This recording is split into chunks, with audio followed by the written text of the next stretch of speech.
Does it possibly to be comfortable with your own mind through therapy or meditation? That's my problem. I hate my mind.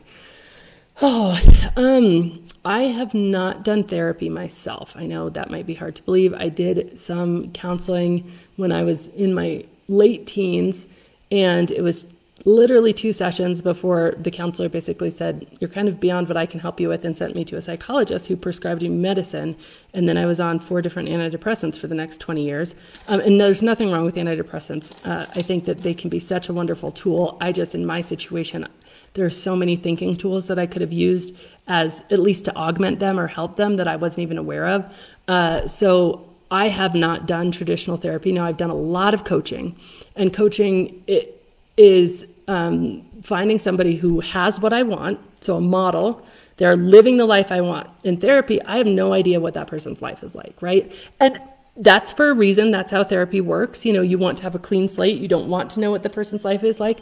But I want to learn from people who I look at their lives and, like, I guess the fruit, if you will, or what is happening to and for them, and be like, yes, I want to be like you. I want to experience that joy or that presence or that peace of mind. And then tell me how you did it. And so it's so much less formal. This naked mind coaching is very specific to the thought frameworks that I've developed and created. And then the certified coaches take you through those in a really great way. But it's all about reflecting back to you. Where are the places in your mind that are causing you pain? And in so much of our work in this day and age, we're just told over and over and over that we should be happy all the time. We've been fed this lie that we should be happy all the time, that we should always feel good. And we don't even allow ourselves to have emotions because we either self-medicate them or we run away from them. And the truth is those emotions, that discomfort, that racing of the mind is actually the clues to the beliefs that you have that are keeping you upset. And so if you don't look at it that way, and start to celebrate and embrace those things, and it's hard to do, for sure. It's super hard to do, I think, without a third party, because it's really hard to untangle what's happening here. And someone who has the right tools can just like be a mirror and help you see things just slightly different than what you're seeing and help you get out of that racing. And so that's why I believe in coaching so much. And I have all sorts of different coaches. I have a relationship coach. I have like a spiritual coach. I have a business coach. I have a mindset coach. I have an energy coach. Like, no joke, you guys. This is literally my life, how I handle this. And that's because I'm trying to do a lot. So I need it. And at different times, I'll talk to I have them all, I guess, on retainer, if you will. But I talk to different ones of them at different points in times, more or less. That's how it works for me. But I think I do not have enough experience with therapy to tell you if that will or will not solve it for you. I can tell you that for me, I wanted to choose coaches based on what their lives looked like, and that's never available to you in therapy. I do love meditation, but meditation is very passive. It's not tactical. So meditation is watching all these thoughts, and letting them float by and not getting attached to them. But the ACT technique that we coach through and the coaching is actually taking those thoughts, pinpointing the ones that cause the most pain, and then unwinding and unraveling them and coming up with new thoughts that we can actually believe. Because one of the biggest mistakes that we make in trying to change our thinking is jumping to a thought that's not believable to us. And when we do that, it creates cognitive dissonance. It just awakens all of this more fighting inside the mind, which is what we're trying to escape from. We have all this more cognitive dissonance, and then we're in this place where it didn't really help. And the trick is we need a thought that is just what I call, we teach ladder thinking, and it's one rung higher on the ladder, just one little rung higher on the ladder, right? So if I'm thinking like, I never get enough quality time with my kids.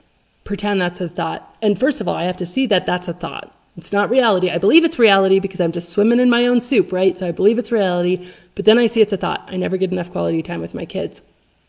And then I look around my life, and it's very important then, this is the ACT technique. How does that thought feel? How does it make me feel? How does it make me behave? If I journal through those two things, how does it make me feel and how does it make me behave? I've awakened my mind to the pain of that thought. When the mind sees the pain in something, it very naturally wants to let it go, right? And so that's such an important step. Now, that step is by definition uncomfortable. So that step is by definition going against the whole societal norm that we should never feel uncomfortable. And so we have to go into the thought that's causing us pain instead of running away from it or self-medicating it, right? Which is what we're trying to do with most of our lives. And so we go into it and say, really allow, how does that thought, I never get enough quality time with my kids, or I don't spend enough quality time with my kids, make me feel? Gosh, well, that makes me feel like a terrible mom. It makes me feel like I'm letting my whole life waste by. It makes me feel like, why did I even, like, what is the point if I'm going to just be doing everything besides the thing that I'm saying is most important to me?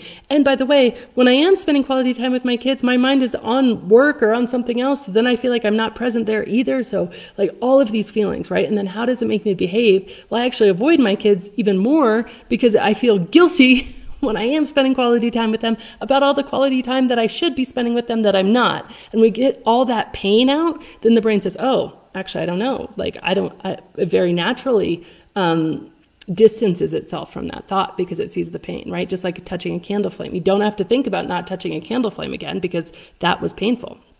But then the trick is what people then try to do. Well, first of all, they miss that whole step. They just have a thought and they try to replace it.